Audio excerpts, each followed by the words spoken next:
Assalamu alaikum. So I wanted to share with everyone this really cool video that I found.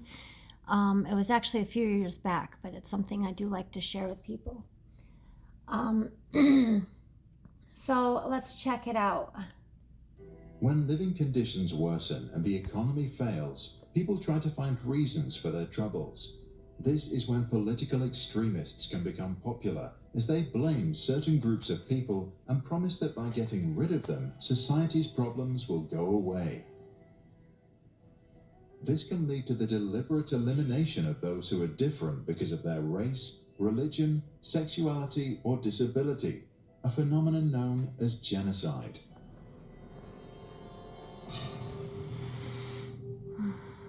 The 10 stages of genocide are a framework for understanding how crimes against humanity happen, so we can spot early warning signs and potentially prevent them.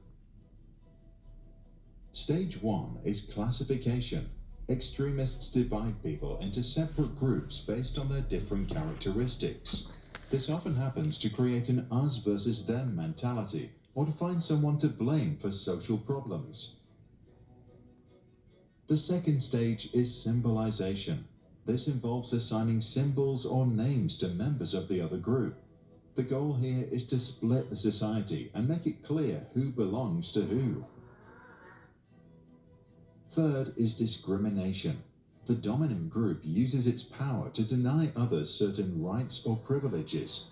Particular new laws may limit the freedom of the marginalized ones. Instances of bullying increase and the societal divide widens. Fourth is dehumanization. The targeted group is portrayed as less than human, often compared to animals or diseases. In a little bit. Stripping away the human qualities of a person makes it easier to justify violence against them. Fifth is organization. This stage can involve violent mobs that are tolerated by the ruling class, or even the creation of state-sponsored militias. In some instances, perpetrators now carefully start to plan the next steps of the genocide. Sixth is polarization. Extremists now demonize the targeted group and try to fully divide society by demanding that everyone must take a side. Moderators who want to reduce the tensions are often identified as enemies and silenced. Seventh is preparation. The criminals now plan for mass murder. Okay, I don't know how to really do these videos. I just do the best I can. But some things that I think that we need to address here is what we might be seeing today that might fall into this whole setup here. I know in this country alone, we deal with a lot of labeling, left versus right, black versus white, a lot of, demonization of certain particular religious groups, things like that. You're kind of labeled into one category if you share just one thought or agree with one idea. You're kind of stuck in that whole category. I get nervous whenever I talk about this. I'm sorry. This is my nerves right now. But I just see a lot playing out right here in America. But if you look, it's kind of all over the world right now. And I just want people to be aware of this. And I know me as an American soldier, I really bought into a lot of this play here. And I did look at, people. I looked at us like we were the moral high ground. I looked at us like we're out there liberating the world. I looked at us like we had to save the suppressed. And I looked at other certain groups and certain people like they were the monsters and they were the ones causing all this. And then I had to sit back and think for myself. I wish that everyone would do this. It may identify victims by name or number, find where they live, and acquire weapons or build facilities to aid their efforts. Eighth is persecution. Violence escalates. The targeted group is systematically subjected to harassment, displacement, or other forms of abuse. Often all of that happens under the disguise of security measures. Ninth is Do we see that playing out at all? It's kind of why I myself made the decision to join the military. I thought it was something that, we had an attack on our homeland, and I was willing to give up all these rights when it came to security. And I wish I knew then what I know now. Because I had a lot of people trying to tell me that, it's a very scary thing and that we have to protect our rights. And I remember saying very foolish things like, I have nothing to hide. I'm not a criminal. So why do I have to worry about it? But right now, I do see how important it is, If you have a different thought than the agenda being played out, you're censored very heavily. This happens to me.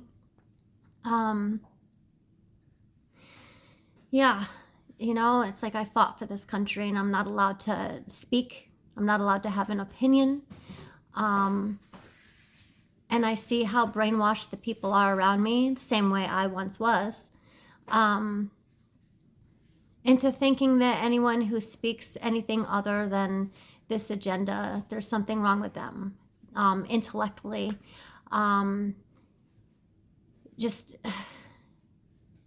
It's just sad just to see how many people fall into this whole play here. Another study that I might want to touch on later is called the Asch Conformity Experiment. ACHE, I think it's spelled. Asch Conformity Experiment, but I don't know if I'll really get to that in this video. And yeah. Extermination. The mass killing begins. The culprits view their victims as less than human, believing they are cleansing the world of an undesirable element, and in doing so justify the use of disproportionate violence. 10th is denial. Let's go back and watch that again, because I keep pausing, so. Displacement or other forms of abuse. Often all of that happens under the disguise of security measures. 9th is extermination. The mass killing begins. The culprits view their victims as less than human, believing they are cleansing the world of an undesirable element, and in doing so justify the use of disproportionate violence. It's been so disheartening. People who I really love and care about in this world. There's a Christian friend of mine in particular, and I hear them rooting for these little babies unaliving. They think that it's just so many innocent lives taken from us just recently, and they feel that they're just born wicked or something, and that they all have to be unalived. It's the only way. Right here. Let's watch that again. Measures. 9th is extermination. The mass killing begins. The culprits view their victims as less than human, believing they are cleansing the world of an undesirable element, and in doing so justify the use of disproportionate violence. 10th is denial. Those responsible for the cruelty deny their crimes, destroy evidence, blame the victims, and attempt to rewrite history, justifying their actions as necessary for the greater good. Also, this something is why, happening. in the aftermath of genocide, the criminals must be made accountable and the trauma must be addressed.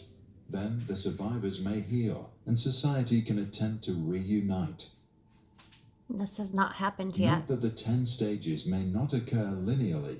They can happen simultaneously. I do see things Dr. speeding up. Gregory Stanton, who observed the phenomenon, suggested preventative measures to battle each stage, even though he believed that ultimately only an international intervention can stop such a disaster.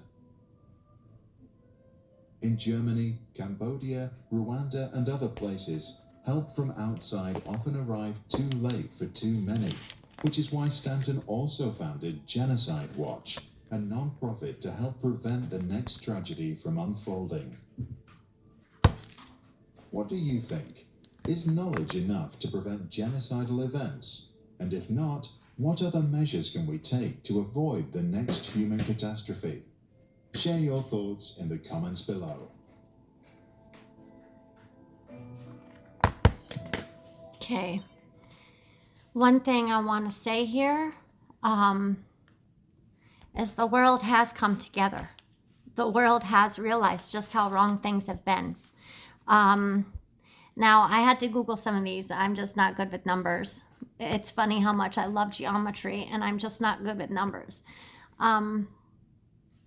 But so far, there are 124 countries that stand against all this that's happening. I know where I live right now in America, the majority of the people around me thinks that we're the good guys. They think that all this is just, they root for more of it. And now I'm looking at the numbers right here. There is only 195 countries in this world. 195 countries in this world. 124 of these countries stand against this act that's happening right now. But the people that I run into here, the people I know here in this country, they think that the majority of the world thinks like they do, but they don't. They don't think like Americans. I'm talking to you. People don't think like you. You're stuck in this little corner of the world and it's all you know. You're being fed just misinformation, stuff that's just not true. You don't know how to look any further. I beg you to dig a little bit deeper into what you think you know. Try and check the other side. Find out why they think the way that you think that they think. Find out why you believe that they're raising their little babies to hate you. Why would someone do that? Find out why someone would make an attack the way that they did in that certain date, and I'm afraid to even mention it. I'm going to try and find another video right now. Put you on pause for a second. Okay. Let's check this out.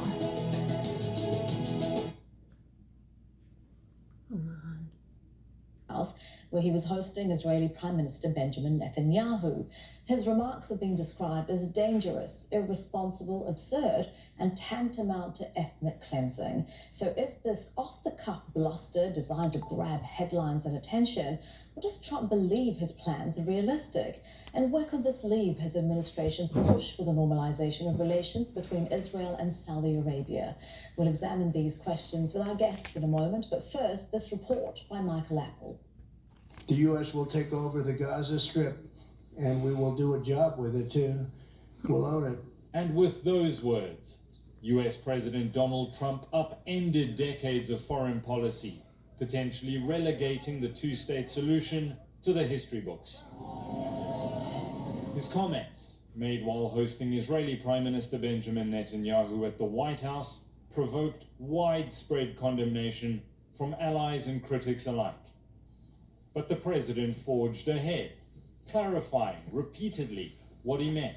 Everybody I've spoken to loves the idea of the United States owning that piece of land, developing and creating thousands of jobs with something that will be magnificent.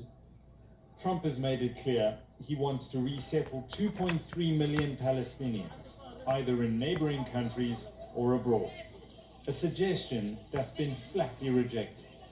Egypt gave a clear answer, Jordan gave a clear answer, and the answer rejecting displacing the Palestinian people from the Gaza Strip. But Trump is confident he can get them and other countries that have dismissed the relocation of the people of Gaza to come around. Well, I don't think they're going to tell me no. Even though forced displacement is prohibited. under international humanitarian law. It's still really quite shocking that he basically views this issue through a real estate lens and sees this in those terms. I think it's a completely outlandish idea, frankly, one that is completely impractical as well as morally unacceptable. His announcement received with shock around the world, not least of all in Gaza. We are staying steadfast here. You can't kick us out under the pretext of rebuilding. America helped Israel destroy Gaza in the first place. You can't say we have to leave for you to rebuild. A region still reeling from 15 months of Israel's war is on the brink of turmoil once again. Gaza is a hellhole right now. It was before the bombing started, frankly. And President Trump's fixation with the Palestinian territories isn't over yet. Thank you all very much. He's promised to announce Washington's position on Israeli ambitions to annex the occupied West Bank within a month. Mike Lappel, Al Jazeera, for Inside Story. I didn't mean to watch that video. Okay, this is the one I wanted to watch. I'm sorry to stretch this video. This one's about a half hour long. I wanted you to hear the actual president, and I don't know, what's the other guy called? The prime minister? Well, I said it, and he said it very well. It's a campaign of pressure to see if we can get something done. He doesn't want to do what some people think will automatically happen because they're very difficult people to deal with, as you know. But if we could solve this problem without warfare, without all of the things that you've been witnessing over the last number of years, it would be, I think it would be a tremendous thing. Go ahead, please. Do you have any plans to visit Israel soon? To visit where? Oh, well, I love Israel. I will visit there, and I'll visit Gaza, and I'll visit Saudi Arabia, and I'll visit other places all over the Middle East. The Middle East is an incredible place, so vibrant, so it's just one of the really beautiful places with great people. And I think a lot of bad leadership has taken place in the Middle East that's allowed this to happen. It's just terrible. And that includes The leadership was placed by the U.S. government. Got in there a long time ago, spent trillions of dollars and created so much death. So that includes Not just the Americans, U.S. but, though, the West. Yeah, I'll be visiting a lot of different places in the Middle East. I've been invited everywhere, but I will be visiting some, yeah. Okay. Let's go. Caitlin, go ahead, Caitlin. Caitlin, go ahead. On what you were saying there.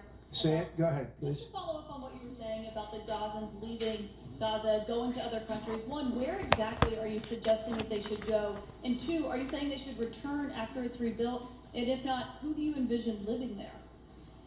I envision the world, people living there, the world's people. I think you'll make that into an international, unbelievable place. I think the potential in the Gaza Strip is unbelievable. And I think the entire world, representatives from all over the world will be there, and they'll live there. Palestinians also. Palestinians will live there. Many people will live there. But they've tried the other, and they've tried it for decades and decades and decades. It's not going to work. It didn't work. It will never work. And you have to learn from history. History is, just can't let it keep repeating itself. We have an opportunity to do something that could be phenomenal. And I don't want to be cute. I don't want to be a wise guy, but the Riviera of the Middle East, this could be something that could be this could be so magnificent. But more importantly than that is the people that have been absolutely destroyed that live there now can live in peace in a much better situation because they're living in hell. And those people will now be able to live in peace. We'll make sure that it's done world class. It'll be wonderful for the people. Palestinians mostly we're talking about. And I have a feeling that despite them saying no, I have a feeling that the king in Jordan and that the general president, but that the general in Egypt will open their hearts and will give us the kind of land that we need to get this done. and people can live in harmony and in peace. Thank you all very much. Thank you.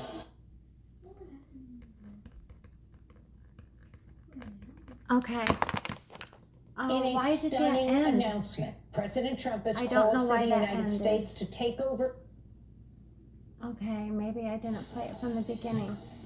But okay, my point is you really have to listen to this speech. Listen to the first video that I sent you, or that I played here, okay? I'm going to put links to both of these in the comments.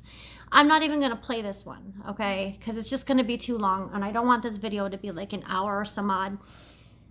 But please watch both videos. Watch the first video that I sent you, and I will send you the link to this one as well. This is the president speaking with his little guest there, okay? Now, what I wanted to share with you guys, I don't know how well you know your history, but I want to talk to you guys about the Merchant of Chaos. The Merchant of Chaos is something that I learned when I was reading some L. Ron Hubbard, Scientology.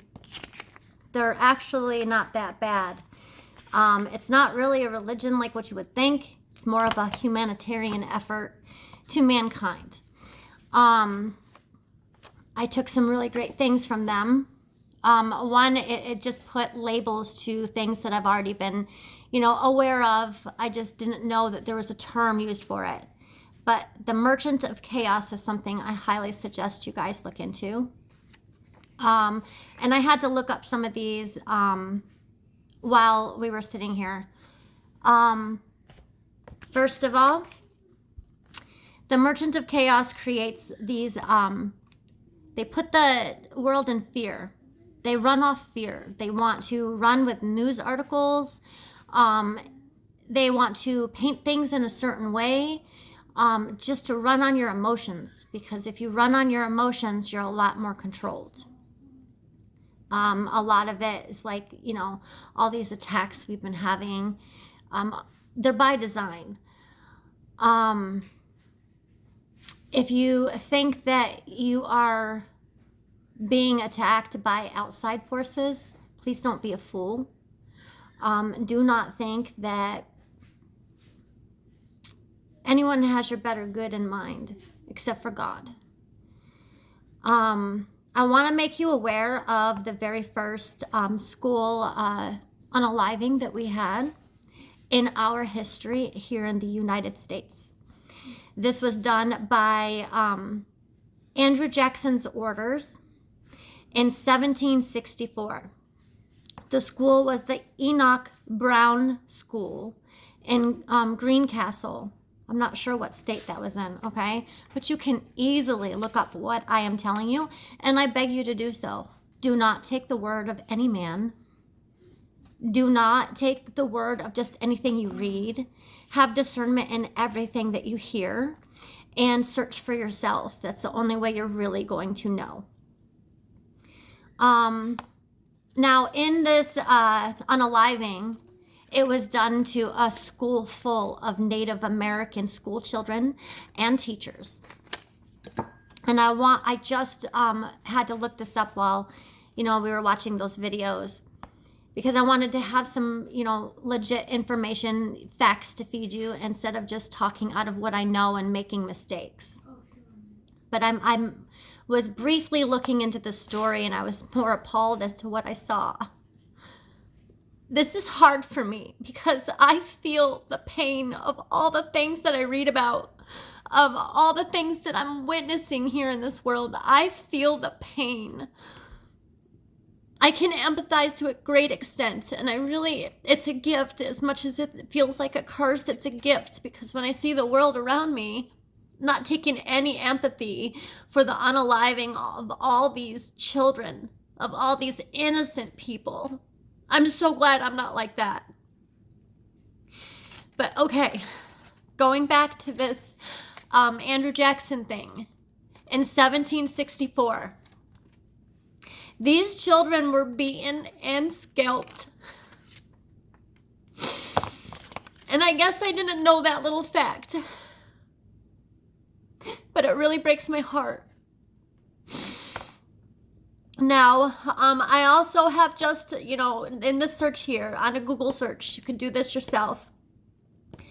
I came across some more information that's new to me, and I have to look into this a little further.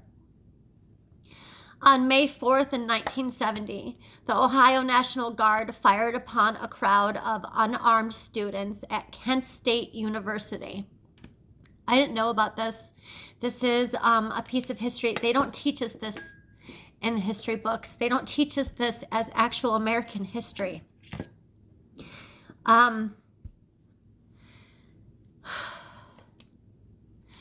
But they don't have our better good in mind. And if you can see all the things that are happening, all the things that are playing out in our world, just on this corner of the globe, I hope that you're made aware of just how dangerous it is to put all your trust into the government. We are censored like North Korea. If you're not being censored, then you're probably saying the right things. I'm censored all the time. I have a lot of trouble talking about this stuff. I have a lot of trouble even being on video because it's just not my comfort zone. But I really wish that people would wake up.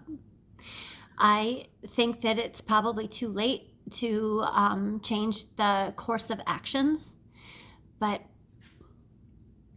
at least, we can try and make it a better world for our children. What's to come?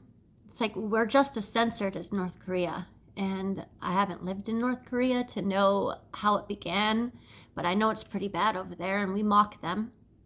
We poke fun of them. They only hear one side that their, government wants them to hear. So I know a lot of them, they're living in such poverty and such miserable, miserable conditions, and look at their leader. It's happening here. And you're a fool to think that life is always going to be the way you thought it was in the West, I'm sorry. It's going to come to our very survival. Food shortages, it's all controlled. Now we have, our president, I don't even want to call him that, but he's picking fights with our neighbors, our allies. Is this not a wake-up call to you? I really hope that people start paying attention. I don't think that there's anything left to do here in this world. I think that all we can do now is focus on ourselves. The people around us too, but in the sense that I'm saying focus on ourselves is cleaning up your spirit, preparing yourself to stand in front of your Lord, because this world is the shaitans. This is written in scripture. It's the shaitans. And if it's not more relevant today than it ever was, it's right in front of my eyes everywhere I look. Humanity has no empathy for each other. They're very selfish in the way that they think. I know here in the West, I was blind to so many things that were happening around the world that we were actually the cause of. The Gen, I can't really talk too much, but the Gen, the side of that, the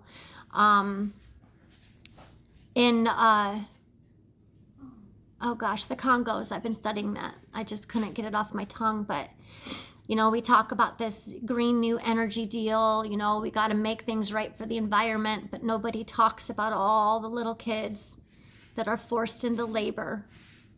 Their situations are so dire. They, these parents, and I can't imagine making that decision. They're living in such horrible, horrible conditions that they have no choice but to send their babies off to mine for this metal. And their babies are getting hurt and their babies are dying. And it's just, everything I thought I knew, I realized that it's just not true. It's just, this world is so misleading in so many ways, and all the focus has been taken off of what really matters, and that's God. People like to just label themselves as a Christian, as a Muslim, as a Jew, and they don't like to practice their actual, faith. This happens even in the Muslim Ummah. I've been left behind. There needs to be more focus on God. I know here in the West, and I'll talk a little bit about Islam. It's like, people say they don't understand why I wear a hijab, and think that they look at it as a suppression because that's what you were told to believe, that it's a suppression. It's very liberating. This world has been so sexualized. It's like the West, especially. I've lived in Germany. I mean, every day you open the paper, there's a nude woman in it, in the daily paper. Here it's like all over our TVs, and it's being pushed further and further into the younger age groups, this exposure. And there's just there's no conservativeness anymore, I want to say. And I don't mean that in a political way, because I hate politics, but I mean, women feel that they have to dress in provocative ways, that's the only way they can get the attention of a man. And I find it so it's hypocrite. I can't even talk. I laugh at you women, though, who want to sit there and, make a big deal about a man looking at you in the wrong way when you have your, cleavage exposed. You're like, oh, my eyes are up here. Why are you showing that cleavage? What attention did you expect to get? Oh, you're just hot? Is that it? You're just hot. I mean, come on now. And these flesh-colored clothes, I've really seen people out in public, and I truly had to do a double take. And this was even before I started wearing my hijab, by the way. But it's like, I really thought they were running around with no clothes on. And I saw a girl working at a gas station. It was at a Circle K. She had her shorts. She was an employee there with a shirt, an employee shirt. And she had shorts on that were so short. You could see her glutes protruding from her clothes like they were, and she walked around like it was all natural and it was okay. And it's getting more and more like that. And women are expected to hold up to the standard, and it's just not right. And that is slavery. That's a form of slavery. Whether you just can't see it because you've been brought up to believe that that's just normal and that's liberating and that's freedom. I don't know. It's just, everyone is turning so far from God.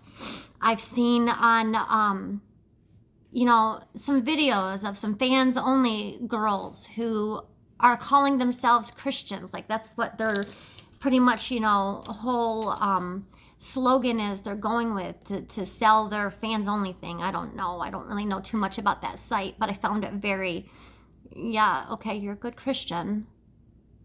And just, how dare you use that name? How dare you say that you're a Christian and you sell that kind of content? If you want to be a Christian, that's one thing. And if you want to be, a fans-only girl, that's another thing. But don't mix the two up. I don't know how many of you who are not Muslim realize this, but Dave Chappelle, he is Muslim. And I know I was floored to find this out too. And I saw one of his interviews where he actually, he was addressed about that. Why doesn't he ever talk about it? And he said he doesn't want the deen to be confused with who, his behavior, his actions, because the deen is a beautiful thing. And I had so much respect for him for doing so, to keep the two separate.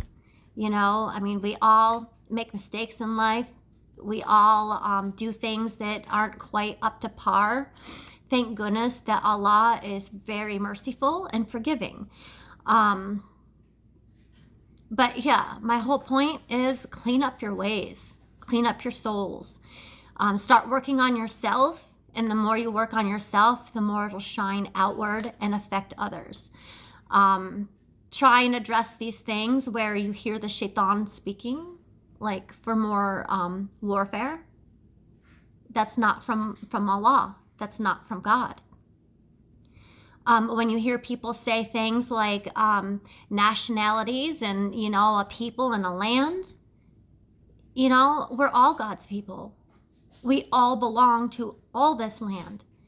I know I heard a Native American talk, and he said something about when a white man came over here and they were talking about owning land. He thought it was the most ridiculous thing he's ever heard.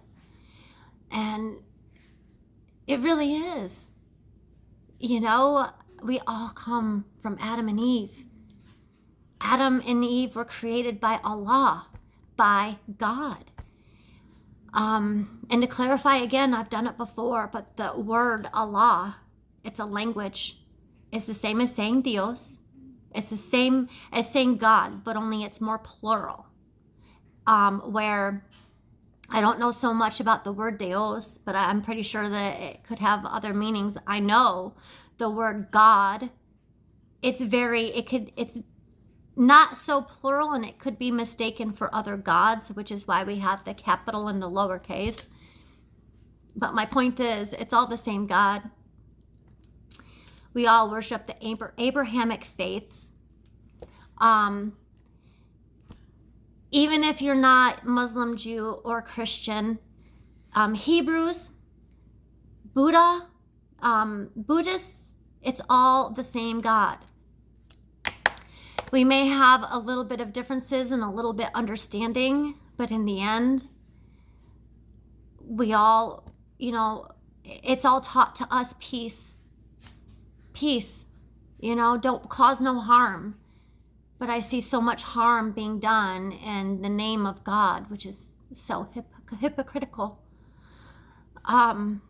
So yeah, I'll end with this, but I just hope that, you watch both these videos.